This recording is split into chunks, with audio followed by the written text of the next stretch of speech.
untuk membunuh Rasulullah SAW dengan satu catatan, cara mereka mengumpulkan para pemuda-pemuda dari berbagai macam kabilah dengan alasan nanti kalau seandainya ada di antara suku Quraisy yang masih dari keturunan Quraisy ada yang mau balas dendam, maka sulit, harus berhadapan dengan banyak suku. Itu alasannya. Tapi subhanallah, qadarullah, Allah subhanahu wa ta'ala memberikan pertolongan yang luar biasa kepada Rasulnya. Di saat akan berangkat, rumah Rasulullah sudah ditutup, semua jalan sudah ditutup ya. Sehingga apa yang terjadi kemudian, Sayyidina Ali radhiyallahu anhu ditugaskan oleh Rasulullah SAW untuk menggantikan posisi tidurnya Rasulullah. Wah, ini resikonya mati ya, karena kalau sampai mereka masuk di ruang dalam dan dibunuh, maka yang terbunuh adalah Sayyidina Ali. Kemudian yang akan menemani Rasulullah dalam perjalanan adalah Sayyidina Abu Bakar. Jadi yang menggantikan di tempat tidur menantunya yang mendampingi perjalanan Rasulullah ke Gua Thur ini adalah sampai ke Madinah adalah Sayyidina Abu Bakar, merupakan mertua. Sementara Sayyidina Utsman dan Sayyidina Umar sudah terlebih dahulu berangkat. Ya, mendampingi siapa? Mendampingi para sahabat yang ada di perjalanan menuju Madinah yang sudah lebih dahulu jalan. Kenapa dua orang ini dipilih? Yang pertama, Sayyidina Utsman akan mengcover segala kebutuhan apabila ada kekurangan. Yang kedua, Sayyidina Umar itu akan menjaga keamanan. Makanya Sayyidina Umar kadang dia berada di depan, kadang di tengah, kadang di belakang untuk menjaga keamanan manakala ada orang-orang yang dari belakang berupaya untuk menyerang kaum muslimin. Ini menjadi sebuah isyarat. Jadi kalau kita melakukan satu perjalanan, sebaiknya ada dua orang kemudian. Yang pertama pandai dalam memanage, yang satu yang punya duit. Jadi kalau kita dalam perjalanan jauh manapun begitu, sunnahnya para jamaah sekalian. Jadi apa yang kemudian Rasulullah SAW lakukan setelah tahu bahwasanya rumah beliau sudah dikepung? Maka Rasulullah SAW memohon kepada Allah pengamanan. Kemudian turunlah ayat yang sering kita baca, ya, kalau lagi ada rahasia, wa ja'alna min baini aydihim sadda wa min khalfihim sadda fa aghshaynahum fa hum la yubsirun. Jadi kalau Bapak Ibu sekalian ketakutan ada rahasia, ada polisi kan di sini. Jadi biasanya baca ayat itu biar agak kelihatan gitu. Tapi nggak tahunya kena juga ya, karena kurang mana. Ya, jadi Bapak Ibu sekalian, ayat ini kemudian setelah Rasulullah membaca ayat ini kemudian ditaburkan, diambil segenggam pasir, kemudian ditaburkan dan semua orang-orang yang menjaga rumah Rasulullah tertidur lelap. Rasulullah keluar dengan aman bersama Sayyidina Abu Bakar As-Siddiq radhiyallahu anhu menuju arah selatan. Sementara Madinah itu dari kota Mekah menuju arah utara, jadi berbalik arah. Biar supaya apa? Biar supaya sulit bagi mereka untuk mencari. Sehingga akhirnya Rasulullah untuk mengelabui orang-orang kafir Quraisy tidak menuju arah utara, melainkan arah selatan. Dan didampingi oleh salah seorang ahli penunjuk jalan, yaitu Abdullah bin Uraiqid. Namanya Abdullah bin Uraiqid. Itu juga orang kafir, tapi yang bisa dipercaya. Sehingga akhirnya Rasulullah bersama Sayyidina Abu Bakar tiba di tempat ini untuk beberapa malam, kalau tidak salah 3 hari 3 malam di situ beliau sambil menunggu pergerakan orang-orang kafir Quraisy. Di mana posisinya orang kafir Quraisy? Apa yang terjadi kemudian? Satu pun tidak ada yang tahu di antara orang kafir Quraisy. Nah, terus bagaimana orang-orang kafir Quraisy bisa sampai ke atas bukit itu, bisa sampai menemui Gua Thur? Ternyata ada iblis yang menyamar sebagai orang berdoa. Dia bilang, wahai para pembesar Quraisy, tahukah kalian di mana Muhammad dan sahabatnya? Dia itu lagi ngumpet di sana, di Gua Thur. Maka ada di antara mereka yang naik ke sana. Sampai di atas, kemudian mereka yang sampai di atas gua itu kebingungan. Katanya ada, buktinya Gua Thur itu tertutup oleh sarang laba-laba dan ada burung merpati yang bertelur. Ini tentunya adalah ma'unatullah, pertolongan Allah.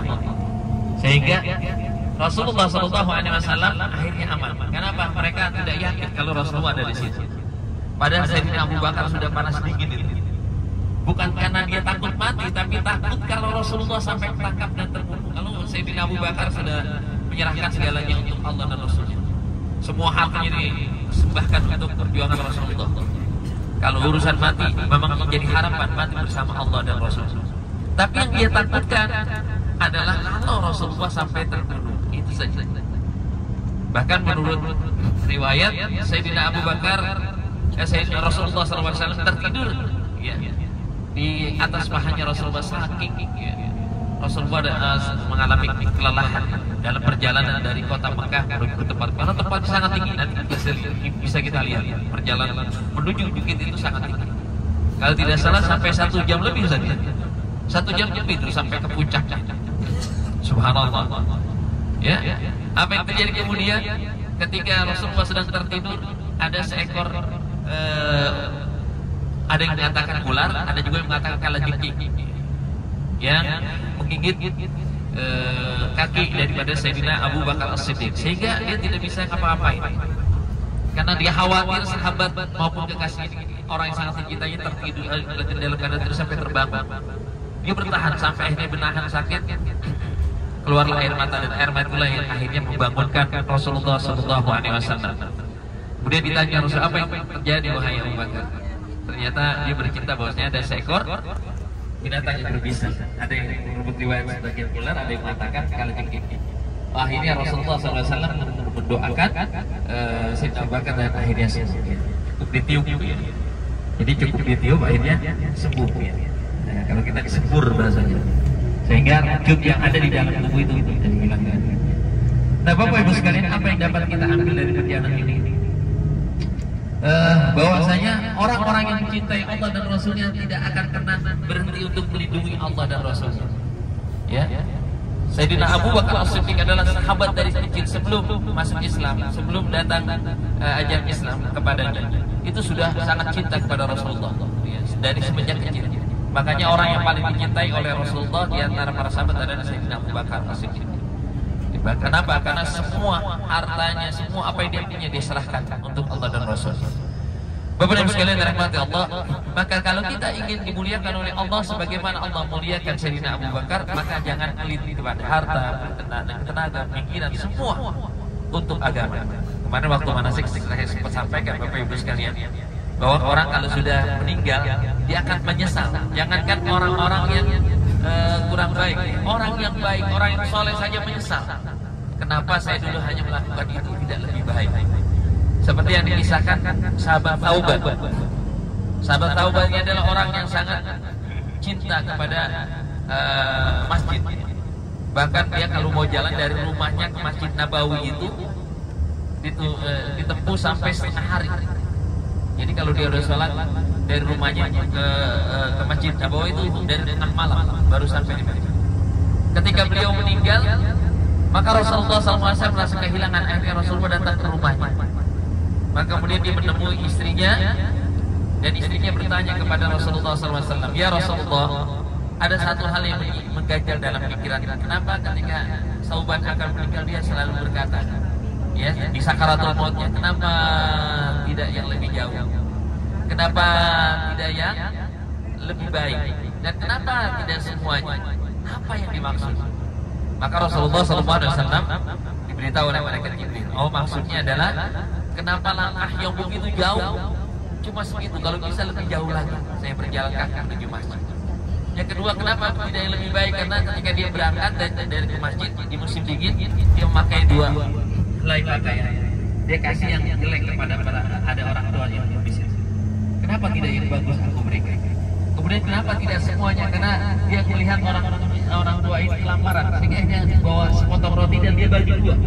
Kenapa tidak semuanya? Subhanallah. Orang yang baik saja menyesal, apalagi orang-orang yang tidak baik. Maka para jemaah sekalian, begitulah orang-orang yang cinta kepada Rasulullah SAW. Senantiasa diserahkan segala sesuatunya untuk agama Allah Subhanahu wa Ta'ala. Itu hotel kita dari kejauhan.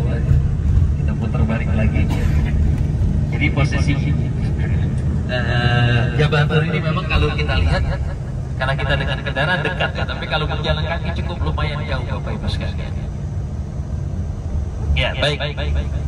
Ketika Rasulullah SAW berada di Gua Tur ini, maka Rasulullah SAW mendapatkan bantuan dari beberapa orang. Salah satu tadi Abdullah bin Uraiqah, dia adalah orang kafir. Ini mengindikasikan bahwasanya kita boleh bekerja sama dengan orang-orang Muslim selama orang itu amanah, selama orang itu tidak merusak agama kita. Ya, aman. Yang ketiga, Rasulullah SAW dibantu juga oleh anak-anaknya Sayyidina Abu Bakar As-Siddiq, yaitu Abdurrahman bin Abu Bakar yang saat itu masih anak-anak. Yang kedua adalah Asma binti Abu Bakar, merupakan gunung batu Sayyidah Aisyah radhiyallahu anha. Jadi semua dikerahkan oleh Abu Bakar As-Siddiq radhiyallahu anhu. Anak-anaknya semua, hartanya semua, bahkan diri dan nyawa. Bapak Ibu sekalian dirahmati Allah, apa juga isyaratnya? Isyaratnya bahwasanya bagaimana semangatnya orang-orang dahulu ketika dia membela agama Allah. Bahkan Asma binti Abu Bakar saat itu dalam keadaan hamil. Dalam keadaan hamil dia masih membawakan makanan untuk Rasulullah dan orang tuanya untuk Sayyidina Abu Bakar ke tempat. Subhanallah, para jemaah sekalian. Termasuk juga Abdurrahman bin Abu Bakar yang masih anak-anak. Dia bantu orang tua dengan cara apa? Dengan cara yang dia bisa. Itu menutupi jalan bekas langkah daripada kakaknya yang bawakan makanan, sambil mencari informasi tentang pergerakan orang-orang kafir Quraisy agar supaya Rasulullah SAW ketika melanjutkan perjalanan menuju Madinah dalam keadaan aman. Subhanallah, itulah upaya orang-orang yang mencintai Allah dan Rasulnya, semuanya dikerahkan. Bahkan bukan hanya manusia, bahkan bukan hanya orang-orang terbaik, sampai binatang pun mencintai Rasulullah. Ada dua sosok binatang yang membantu Rasulullah dalam perjalanan ini. Siapa tadi? Apa binatang itu? Laba-laba, atau yang disebutkan dalam surah Al-Ankabut. Yang kedua, burung merpati. Makanya burung merpati di Mekah tidak boleh dibunuh.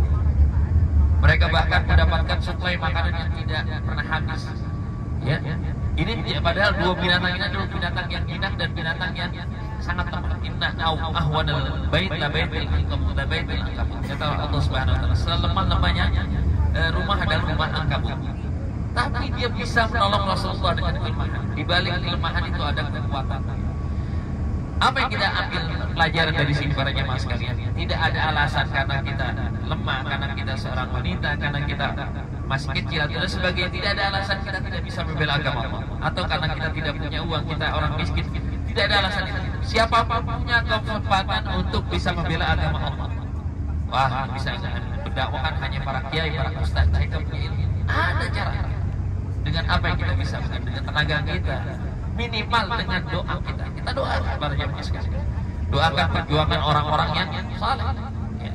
Doakan orang-orang yang berjuang untuk agama Allah. Maka itu juga bagian daripada kita. Maka para jemaah sekalian, kita doakan guru-guru kita, doakan keluarga kita, doakan siapa orang yang telah berjasa kepada kita, khususnya dalam perjalanan yang suci ini. Mudah-mudahan itu menjadi yang terbaik para jemaah sekalian. Oleh sebab itu, inilah kesempatan kita para jemaah sekalian untuk bisa melakukan hal yang terbaik di saat di tanah yang terbaik, dalam kesempatan yang terbaik. Mintalah doa yang terbaik. Allah jadikan anak-anak turunan kita anak-anak yang betul-betul cinta kepada Allah dan Rasulnya. Amin. Orang yang kelak akan menghafal Quran, membawa Al-Quran, jadi hamalatul Quran, mendakwakan Al-Quran. Karena nanti ketika mati yang ditanya bukan berapa banyak harta, tapi yang ditanya apa yang kau persembahkan untuk kedua orang tua kecuali Al-Quran. Apalagi kalau sudah bicara dengan Al-Quran para jemaah sekalian, semua yang berhubungan dengan Al-Quran menjadi yang terbaik. Malaikat membawa Al-Quran menjadi Sayyidul Malaikat. Siapa itu? Malaikat Jibril. Nabi yang menerima Al-Quran adalah menjadi Sayyidul Anbiya wal Mursalin, yaitu baginda Rasulullah SAW. Maka umat yang terbaik adalah umat yang membaca Al-Quran, yaitu umat Rasulullah SAW. Maka generasi yang terbaik adalah generasi Quran. Mohon kepada Allah mudah-mudahan ada di antara keluarga anak cucu keturunan kita yang kelak menjadi hamalatul Quran, orang yang membaca Al-Quran. Amin ya Rabbal. Maka dalam kesempatan ini saya minta doanya. Kebetulan saya di pesantren itu ada anak-anak yang sedang menghafal Al-Quran. Doakan mereka biar mereka diberikan betah, halangan ataupun rintangan itu pada betah. Apalagi Ustaz, doain biar mereka pada betah. Dan mudah-mudahan Bapak Ibu sekalian punya keturunan yang hafal Quran. Amin. Ya Allah. Itu yang nanti bisa mengangkat derajat kita. Yang nanti Allah akan pakaikan kita tiap Saya minta Fatihahnya buat anak-anak pendidik saya, ya termasuk anak-anak juga yang sedang menghafal Quran, mudah-mudahan dan mudah-mudahan anak-anak Bapak Ibu sekalian juga ada di antara mereka yang menghafal Quran. Ala hadhihi al-Fatihah. A'udzubillahi minasyaitonir rajim. Bismillahirrahmanirrahim. Alhamdulillahirabbil alamin arrahmanir rahim. Maliki yaumiddin. Iyyaka na'budu wa iyyaka nasta'in. Ihdinas siratal mustaqim. Shiratal ladzina an'amta 'alaihim ghairil maghdubi 'alaihim waladdallin. Pada yang kedua saya mohon keikhlasannya. Kebetulan kami juga sudah memulai pembangunan masjid. Minta doanya saja karena doa itu luar biasa. Dan doa masjid ini digunakan untuk para penghafal Quran. Mudah-mudahan Allah berikan kelancaran dan kemudahan dalam prosesnya. Al-Fatihah. A'udzubillahi minasyaitonir rajim. Bismillahirrahmanirrahim. Alhamdulillahirabbil alamin arrahmanir rahim. Maliki yaumiddin. Iyyaka na'budu wa iyyaka nasta'in. Shiratal mustaqim. Shiratal ladzina an'amta 'alaihim ghairil maghdubi 'alaihim waladdallin. Amin. Bapak Ibu sekalian, posisi Jabal Tur itu ada di sebelah kanan, di balik gedung gedung ini ya. Ya itu ya, jadi nanti kalau kita lihat di bawah nampak ya, berarti di antara gunung di sekitar sini dia paling tinggi. Ya. Bagaimana Rasulullah jalan dari sana dulu belum ada jalan kayak begini Bapak Ibu sekalian. Ya, hanya bebatuan, kan luar biasa. Itu yang dilakukan oleh Rasulullah dan sahabatnya Sayyidina Abu Bakar Siddiq radhiyallahu anhu. Baik, alhamdulillah kita sudah tiba di wilayah ini Bapak Ibu sekalian. Mudah-mudahan ini menjadi menjadi memicu kita lebih semangat di dalam membela agama Allah, lebih semangat untuk berjalan menuju rumah Allah. Sebagaimana kita rajin saat di tanah suci Mekah Madinah menuju masjid, maka mudah-mudahan setelah umrah nanti tambah rajin kita. Amin. Biar rumah-rumah masjid Allah Subhanahu Wa Taala penuh. Ya, amin. Biar badai ini posisinya ada di ujung itu bagus. Nggak ada batu 2 biji itu di atas. Disitulah posisi Jabal Tur atau Gua Tur. Ya.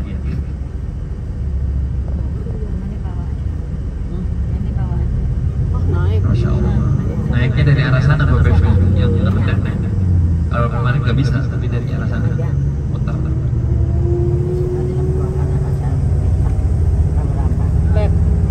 Oh. Naik lah. Mama enggak. Kamu enggak kan? Kena ya amunisi ya.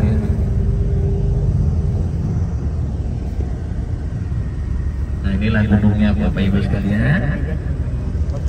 Yang ada di sebelah kanan kita nih, puncaknya nih. Bisa dibayangin kan kayak apa naiknya itu? Jangan dibayangin, coba.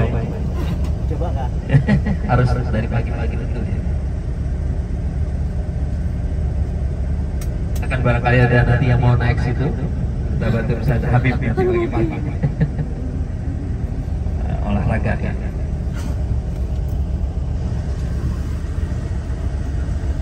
Alhamdulillah.